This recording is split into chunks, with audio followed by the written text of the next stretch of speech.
సూర్యాపేట జిల్లా నడిగూడెం మండలం రామాపురం గ్రామానికి చెందిన కుక్కడపు వెంకటేశ్వరరావుకు చెందిన మామిడి తోటలోని గుర్తు తెలియని వ్యక్తులు నిప్పంటించడంతో బోరు పైపులు స్టార్టర్లు పెట్టే టేకు మామిడి చెట్లు కరెంటు వైర్లు మడత పైపు పూర్తిగా కాలి 50,000 వరకు నష్టం వాటిల్లింది కాబట్టి ఈ విషయాన్ని నడిగూడెం పోలీస్ స్టేషన్లో ఫిర్యాదు చేసినట్లుగా రైతు వెంకటేశ్వరరావు తెలిపారు.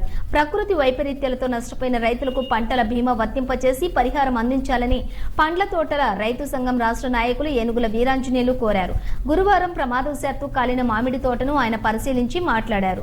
ఈ కార్యక్రమంలో రైతుల కుక్కడపు వెంకటేశ్వరరావు, విప్పల నాగిరెడ్డి, చీదిరాల కోమటిరెడ్డి, కోటరెడ్డి, మండే రామారావు తదితరులు పాల్గొన్నారు.